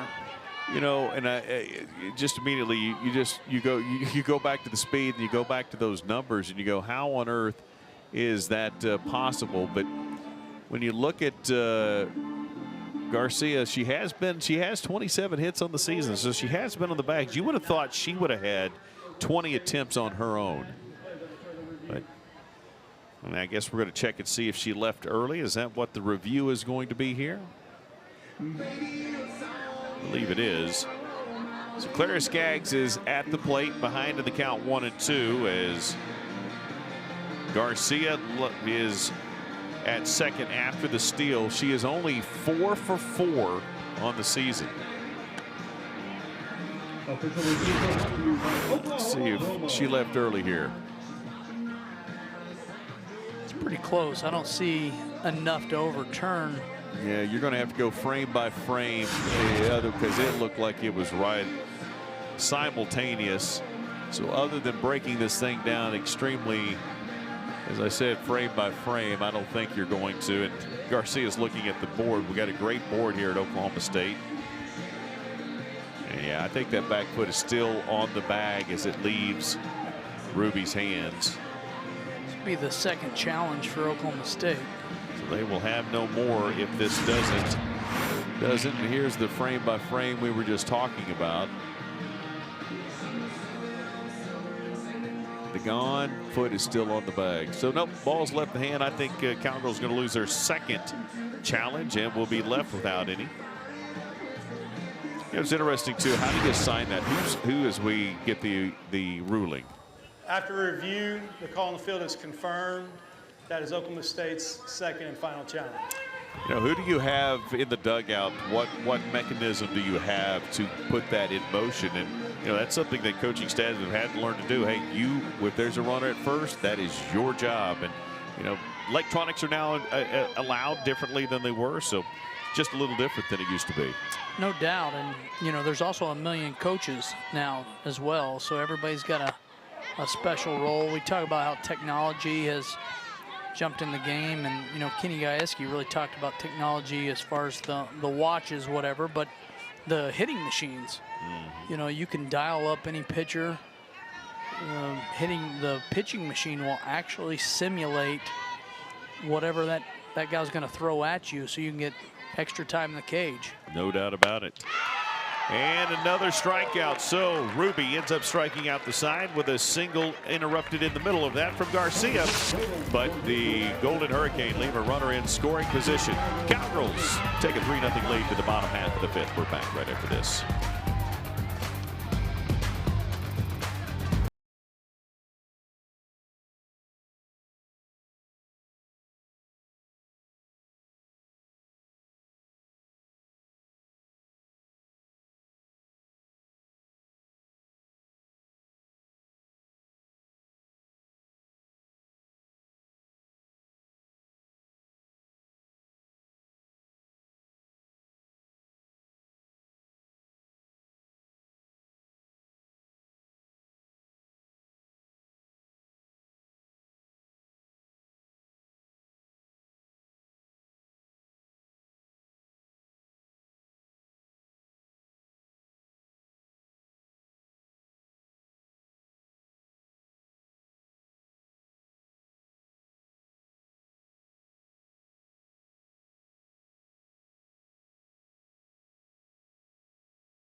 The American standings. South Florida's having a great year. Wichita State, Coach Brett Benner, they're right there with them. North Texas, East Carolina. It's been some crazy series along the way, too. A lot of parity we've seen as Tulsa at 9-15 trying to get some momentum. And they're not only trying to get traction and momentum in the standings, but they're trying to do the same thing in this game today, and they will bring in a new pitcher, and that is number 22, Mackenzie Freeman out of Hackett, Arkansas. You got some details on this young lady. Yeah, the freshman, coach said in that 62 to 64 range. And how about J.L. Austin hits one sky high, but it's going to hold up at the track as that wind blowing in kept that one from hitting the scoreboard. She pounded that ball, but the wind knocked it down. And a good job in right field by Turner. Yeah, Freeman, 62 to 64. The freshman is played in 20 games, has 7 starts, 2-2 record, 6.04 ERA. Opponent's hitting .320. 2-2 on the season for, again, the young lady out of Hackett, Arkansas. Facing Claire Tim for the first time tonight. And falls behind Tim 2-0. Another big hitter for Oklahoma State. Claire Tim did strike out in the first inning. Lined out in the third looking for her first hit today as she fouls that one. For the first strike in the count. It's a leading hitter for the Cowgirls, and .360 coming into this game. Going back to Freeman, and her ERA is, it's elevated, right? But just a freshman trying to get some opportunities. Has only pitched, 51 innings coming in. Coach says she goes east and west and down more than anything else. So let's keep an eye on that and see where these pitches are located. Well, that one wasn't down, it was up, and Claire Tim draws a walk. Another base runner for Oklahoma State. And they've had a runner on base in every inning so far. They have indeed. Again, only that's going to bring out the pitching coach Dreswick And conversation in the circle with a youngster. Yeah, the Cowgirls have had a lot of opportunities in this ball game, just haven't had a lot of production ultimately, although the two-out single by Tia Warsup, followed by the 3-run, 2-out home run by Madison Hoffman. So Cowgirls did get on the board with that, as they will pinch run rather at first for Claire Tim with Macy Graff. Yeah, Graff comes in, puts speed at first. You know, with this Oklahoma State lineup, though, you can't miss your spots. And Freeman, obviously, against Tim, was having some control issues, and this Oklahoma State lineup can stack it on you real quick if you start missing your spots. Yeah, 5 pitches, 4 balls, and a foul. And Tim now being pinch run for with Graff at first. And that brings up Carly Godwin. And I get a sense that Carly Godwin is due right now. Drew a walk, grounded out. 0 for 2. New pitcher, I'm guessing. You know, you take a little bit, or you get in there and stay aggressive. Yeah, I agree with that. Thinking she wants to come right at you, or make her hit her spot first. Mentioned Godwin 0 for 2. Godwin is 0 for 1 with the walk.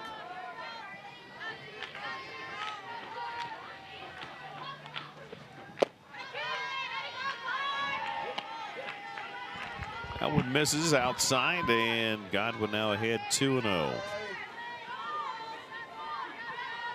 Godwin's been a fun player to watch here at Oklahoma State. Came out, it was on such a tear as a freshman. That one is just going to slide right by the first baseman, and coming over his Faith, bobbles it, and Godwin will beat it out at first. It's a super tough play for the second baseman, and I think her only chance was to try to glove flip it to first. We had and your first baseman was trying to get there, and I think Faith may have thought that Skaggs was going to get there. Then Skaggs retreated and said, no, you. And we're going to have another pinch runner at first. Godwin will come out, and Jake Hughes will come in, and Rosie Davis has got to be salivating. Runners on, 1 out. Need to pitch to me. Ready to go. There's Macy Graff at second. And there's Jake Hughes at first. And they score that as a hit, so Godwin does get credited with the single. And here comes a youngster from Readyville, Tennessee.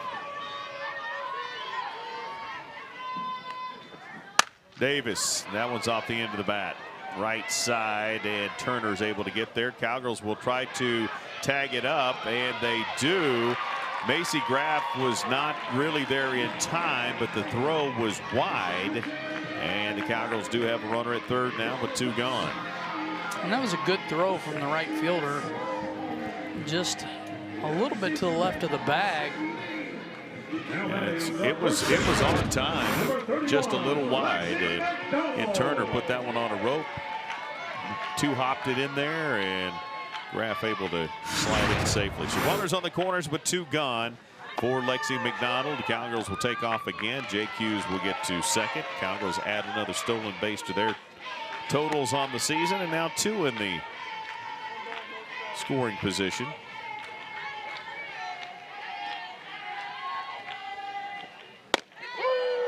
Lexi takes the strike.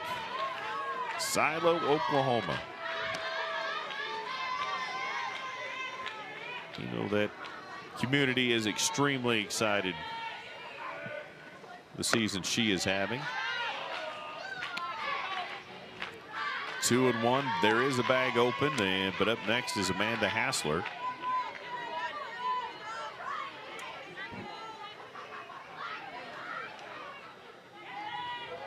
McDonald looks so confident. You talked about how well she's been playing the last several games, and You know, when it's amazing how confidence breeds confidence. It can go away extremely quickly, but when things are going well, you feel like you got the right bat in your hands.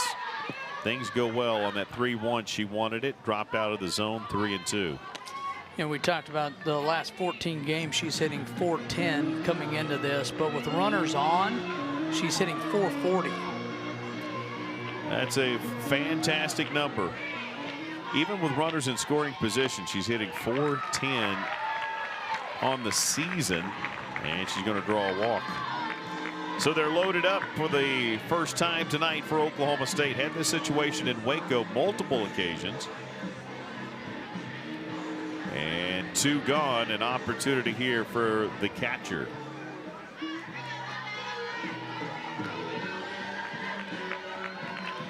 Hassler right now, she has 28 career home runs at Oklahoma State. How many grand slams that young lady have? I've got my stat guy doing color and asking the tough questions.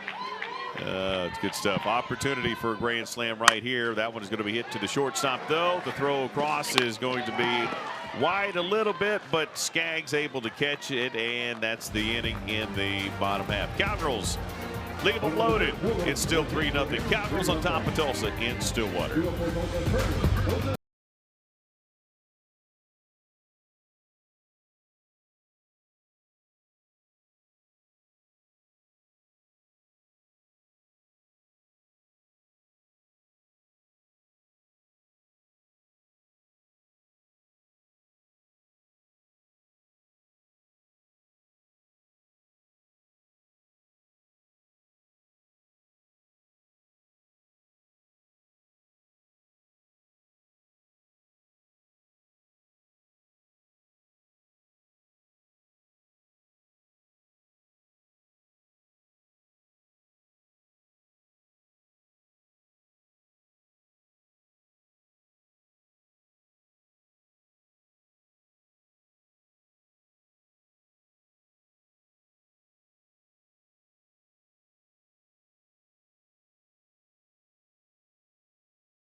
Well, if you add up 1 sound the horn and 8 Ks, that's the recap you've got going on here today, CD. Yeah, big shot by Hoffman, and then Ruby Malin just doing Ruby Malin things, strikeout, 8 of them so far in this game. She now has 766 career strikeouts. And we're just getting going here.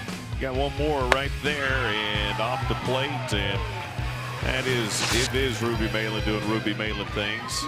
5 innings pitched, those 8 Ks. She did issue 4 walks. That's not normal for her, but been pretty efficient with 84 pitches.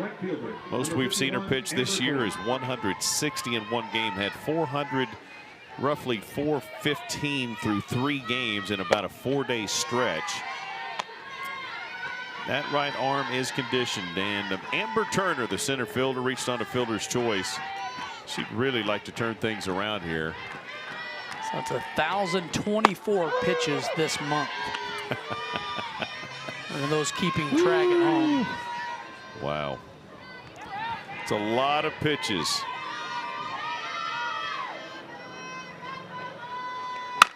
That one is hit. Jones double clutches, throws to McDonald, out number 1. So routine, you know, the left side of this defense with Jones and with what you see in Rosie Davis. But, you know, again, a lot of it is because a lot of that stuff is hit softly off Ruby. Ruby's not going to give you much to hit most of the time. And, you know, she's only given up 49 hits in that same time frame we're talking about. As that one is hit right back to her. She fields it extremely well, too. And she almost could have tagged the bag herself, but flips it over to McDonald for out number 2. continues to get better as the game progresses. She had a little bit of a trouble. She faced 3 in the first, set them down, 4 in the second, 6 in the third, 3 in the fourth, retired the side, struck out the side in the fifth, although she did give up a single and a couple of more here. So she is in that groove. That's why she's been able to pitch complete games and why that number has gone up as highly as it has. She truly does get better as the game goes on. And that's because she has added the rise ball to the drop ball. If you only have the changeup, a little bit of the speed and then the drop ball, they're going to wait. But if you can now add that rise ball to her game, it has been remarkable. Yeah, she works extremely hard. I mean, in the offseason, trying to improve her game, and then just her routines during the season, just trying to take care of her body. And a ton has been said about her routines and sleep and eat and work out and everything she does. I just talked to her again recently, and she said, man, I'm just struggling sleeping. And she talked about how important, obviously, as you said, 10 hours. She wants 10 hours a night. I said, what's causing you not to sleep? She goes, I'm reliving the games, and I'm just waking up too much in the nighttime.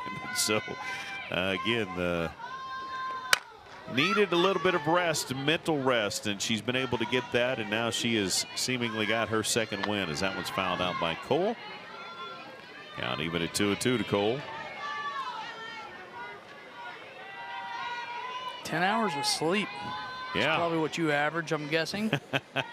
Per week. Yeah. There's a swing and a miss. Strikeout number 9. Right on cue as Ruby Malin continues to put on the show here in Stillwater. Only one hit for the Golden Hurricane. The Cowgirls lead at 3-0.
Well, there's a good look at the line score. There's a good look at our producer, our director, Madison's dad. That is Doc Brophy right there, and he is. It's time to go get a refill of Coke or something. As Oklahoma State's used a 3-spot in the fourth, 5 hits. Outscored Tulsa, or out-hit Tulsa 5-1. Outscored them 3-0. And you know, for some people that may be boring. I look at that and I think, man, Ruby Malin, fantastic effort. Tulsa, all but one pitch, really good effort in the circle. Yeah, it's been a great game. I mean, both teams competing. You look at the big home run from Hoffman being the difference maker. So we'll have a pinch hitter here for Oklahoma State, Henderson. Number 17, Montgomery Henderson. Montgomery Henderson has been really good. By the way, that's a good look right there. I told you it's a little bit cooler here tonight. It's been a cooler week here after some storms over the last week or so. And the young lady's got her water and some candy, and her team has a lead. Montgomery Henderson out of Katy, Texas, batting .429. Coaches talked about getting more kids opportunities. Madison Hoffman was one of them. This is another one. He is so impressed with Henderson, but There just hasn't been a place for her to get opportunities and swings. And in a midweek game with a 3-0 lead, in the bottom of the 6th, here's her opportunity, her chance. In batting .429, she's done well. There's a ball out of the zone. 2-1 the count to her. It's all about taking advantage of it right now. That is exactly right, man. You think about it too. You go, I get one game. I've been sitting on that bench the whole time. I get one swing, and I've got to deliver. But when your numbers are .429, you've done that. Kinesiology major. You said Katy, Texas, a freshman, 6 foot. Yep. And draws a walk, so her on-base percentage will go up. Nice job right there.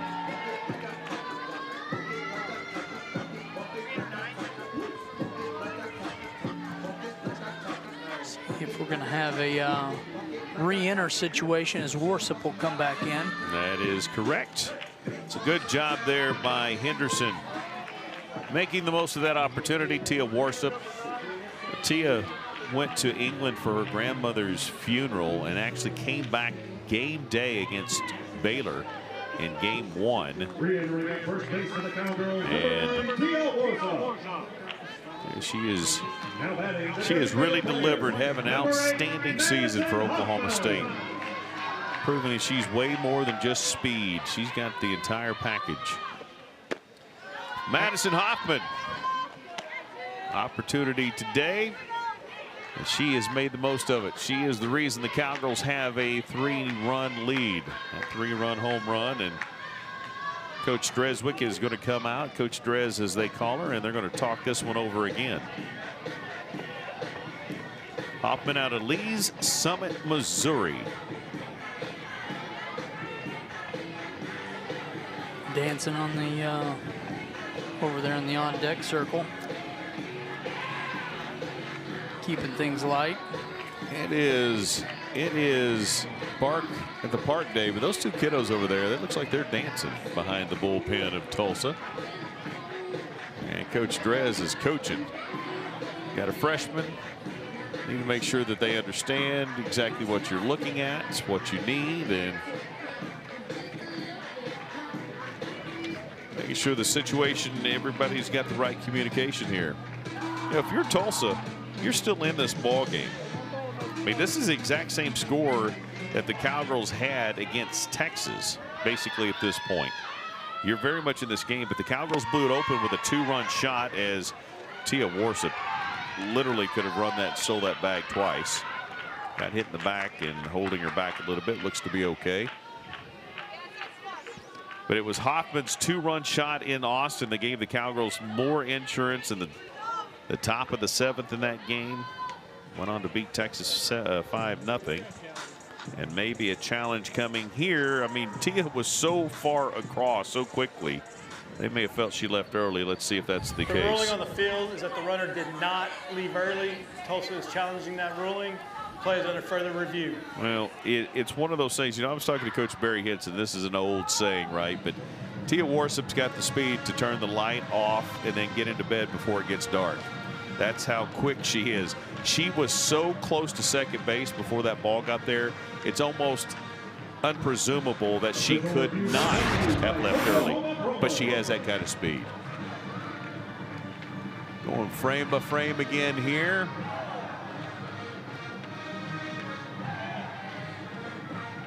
Ball's out, foot is attached. It's worth the risk, right? You got 2, you're in the point in the game right here trying to get an out. Got a youngster in the circle, but I think that call is going to, it'll be confirmed just like the last one was. There is a good look at the video board. Yeah, I think that's going to be her 9th stolen base of the year. One thing I liked about the stolen base is she was there way ahead of time, but came up looking for where that ball's at to potentially take 3rd. Yeah, because it hit her, so she knew they didn't have it, and where did it carry them to? Where did it go? And yeah, that's a very short review, as it should be, because it's going to be confirmed. The ruling on the field is confirmed. The runner did not leave early. She is safe. That is Tulsa's first challenge. So 3 challenges in this game, 0 successful to this point. And Tulsa is, they still have 1. Cowgirls do not have any remaining challenges in this one. And Madison Hoffman steps back in.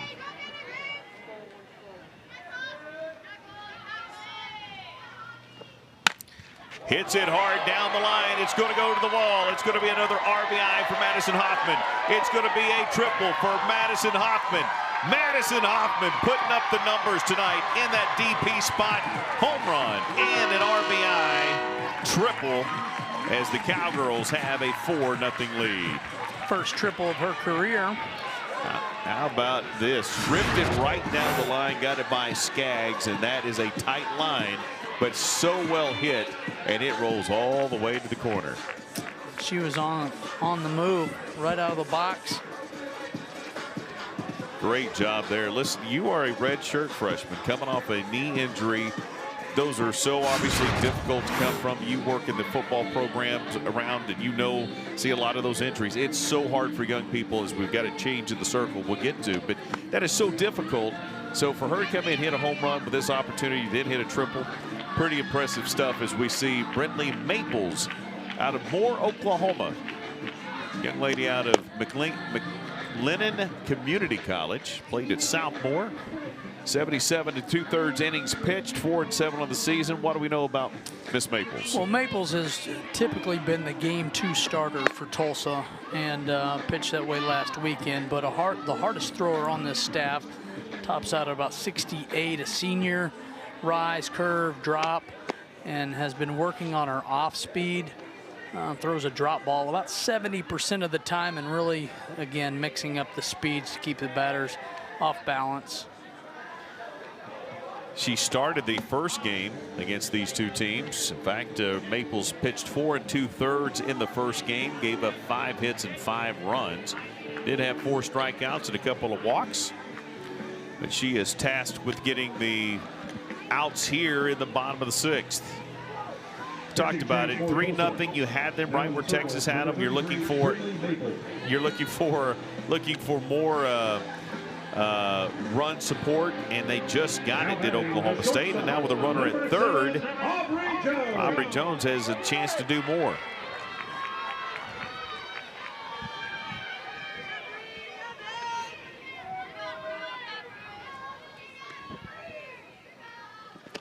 Cowgirls now with 6 hits on the day as Jones takes the strike. This Oklahoma State team in the last couple innings starting to have fun, starting to kind of get in a rhythm at the plate. That one fouled back in the count 0-2 here for Jones. In a sack situation, opportunity for her. I'm sure she would rather just punch one through like she did the last time up. And that single, but then got caught stealing. And that one's on the outside plate. That's a tough one to stay away from, but she does. Good job. Good bit of plate discipline there by Jones. She rode that ball all the way to the outside. Looked like she was ready to pull the trigger and just wisely let it go by. Got to protect when there's 2 strikes now, 1-2. That one misses up in the zone, 2-2. In this bottom part of the lineup for Oklahoma State in the 7, 8, and 9 holes, there's 4 hits tonight at that bottom of the lineup. Well, 6 total. 4 from that. That's pretty good production, right? That's a great number, great find. As that one is hit, there's another one by the bottom of the order, and the first non-Hoffman RBI tonight as Jones knocks in Hoffman, and the Cowgirls take a 5-0 lead. Pitch on the outside. Stayed with it and poked it through, and she hit that ball hard. And Hoffman will score, and the Cowgirls take the 5-0 lead. A pinch runner going to first. Booker shows she's got some great speed on the bags. Saw her make a running error in the early in the season, and since then she has been phenomenal. Doing a good job of making the most of her opportunities. She'll be a bigger part of what this team does in the upcoming season. But right now they need that speed, and she presents that for them as Lexi McDonald getting ready to swing away for Oklahoma State. Yeah, so we're going to have a pinch runner in Booker, and then we're also going to have a pitch hitter with Jaden Jones. So back-to-back Jones at bats here for the Cowgirls. Yeah, I think I saw the one and thought that was Lexi. Obviously, that is not. That is Jaden Jones.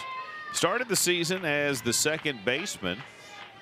Struggled a little bit offensively, and she's had a good offensive output at times for the season. She's had a couple of good games, then started to struggle a little bit, and some of the changes were made, but we talk about making the most of opportunities. Here's one right here for the Gaylord Michigan product.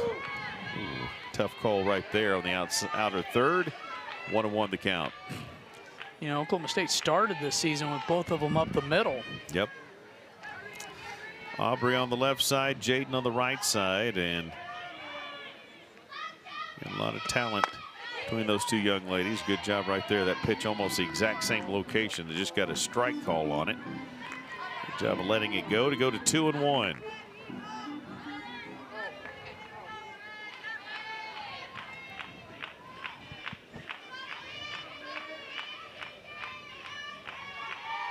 Jaden started her career at Virginia Tech. Fouls that one off. Count 2-2. Yeah, I talked about not knowing she was going to get a chance to play with her sister. Of course, played when they were younger. And same travel teams, but didn't know if she was going to get a chance to play again with Aubrey. And lo and behold, they both become Cowgirls. Aubrey, a freshman, but already been contributed as a.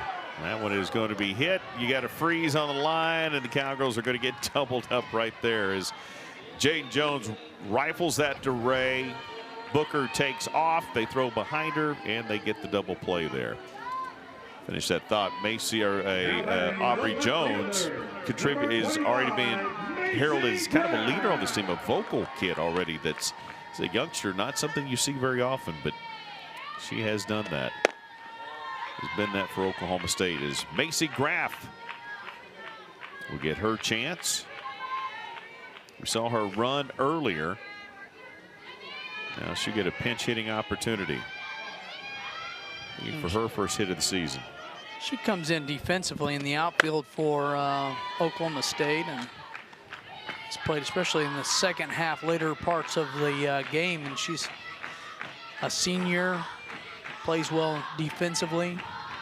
Yeah, she has tremendous defensive upside, and they really like her in the field. Of course, the batting average is the problem. She's struggled a little bit from the offensive side of it, but they've used her to run. They've used her in crucial moments when they need defense and they want the sure glove. Macy's going to find a spot in that outfield. Maples in the circle, really kind of relying on the off speed. We talked to Coach about that. She said, sometimes, you may see kids run up 15 to 20% off speed. And I asked her what that happy medium is, and she said it just depends on what your off speed does. But this is a team that definitely uses a lot of off speed. Every pitcher she talked about, and she didn't say changeup. She said sometimes our changeup isn't as true a changeup as you might anticipate, but we just try to take 5 to 6, 7 miles an hour off of it and just throw the off speed. That one is hit by by Macy Graff, but it is chopped foul, and that off speed she was out in front of.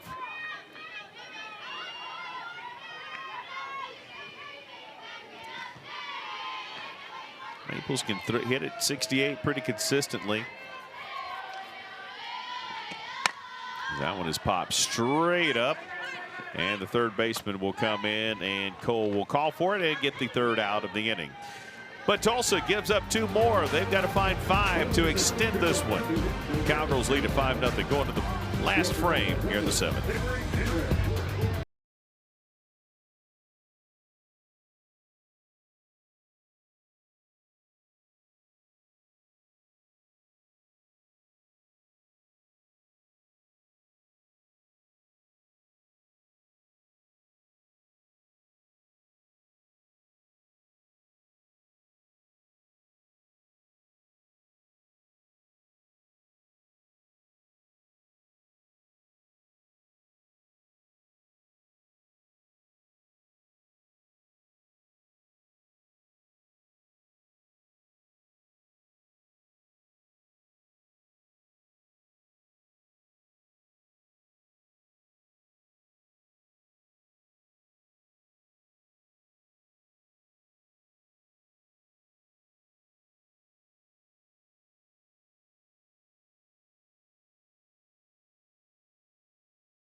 Looks like it's fresh out of the oven. Sourdough at Kenny G's house is what that moon looks like right now. Here's what's coming up next for these programs. Tulsa, they're going to be at Charlotte for their final American Conference schedule series. Then they've got the Conference Championship May 6th to the 9th. The Cowgirls, they've got Kansas right here for Senior Day. And then they will head to Oklahoma City, Devon Park for the Big 12 tournament, 6th through the 9th. And that's what's coming up is these two teams wrapping up their final non-conference here tonight. Cowgirls with a 5-0 lead as we look at some of the re-enters into this ball game. Yeah, Austin will re-enter in center field, and then Aubrey Jones will re-enter at shortstop. So just Cowgirls getting back to the lineup. I think Graff went to left, and Tia may have gone to right. I may be wrong. That may still be Tim. And there is Graff right on cue. Talking about her glove, made the jump, saw it. That's the defensive effort that senior gives you. She is so good in the field for the Cowgirls. Great job. That ball came out, and it was dropping below her, below the waist, down by her feet, and she's able to make that play right there. Tulsa's going to have a pinch hitter in Scarborough. So Aaliyah Scarborough out of Broken Arrow, Oklahoma, Broken Arrow High School. Batting .261 and takes ball one just outside. A sophomore batting .261 with 5 RBI on the season.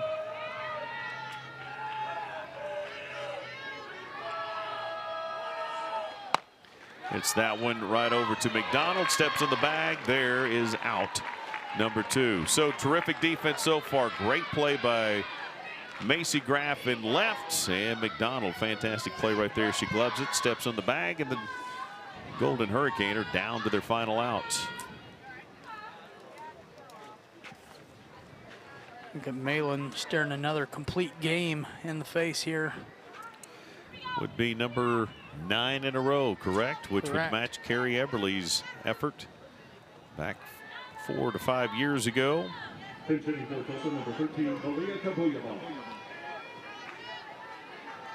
13 pinch hitting. Absolutely, and another opportunity here. This is Malia Kabuyaban, freshman out of Liberty, Missouri, batting .194. Hits that one sharp. J.L. Austin on the run. J.L. Austin makes the catch. And the Cowgirls get not only a complete game, but a complete game shutout as they sound the horn for the victory. And the Cowgirls will get on the season their 35th victory. And this one was a good one. It gets them set up going into the Kansas series. But what a fantastic game right here by the Oklahoma State Cowgirls. Yeah, the Malin in the circle. I mean, she gets her 9th complete game, and you get the Hoffman home run. So everybody got to play. It was just an overall good game, a great crowd, a great kind of wrap up to the non-conference slate. First time since 2020 that they had gotten 9 complete victories, shutout victories like that. Not shutout, but complete victories for Ruby Malin. So now then, you've built the momentum. You can't let it slip if you're Oklahoma State against Kansas. For Tulsa, get some momentum, get to the American, and find a way to win that thing. Yeah, it's about finishing strong at this point and get into conference tournament time. And for Oklahoma State, that's Kansas. You look at the standings, that's, you know, 3-4 coming in here for the final weekend, so it should be fun softball. No doubt about it, and this is our final full broadcast. We'll be back for the Kansas series for some of us, but somewhat limited. But Bark in the Park Day was successful for Oklahoma State. I want to say thanks to all of our great staff. Great job here today. The Cowgirls win it, wrap the things up with the series of Kansas coming up Senior Day this weekend. For Tyler Blackburn, the best in the business, Chris Dill, I'm Casey Kendrick. Thanks for joining us. Cowgirls win it. Thanks for watching Big 12 Softball on ESPN.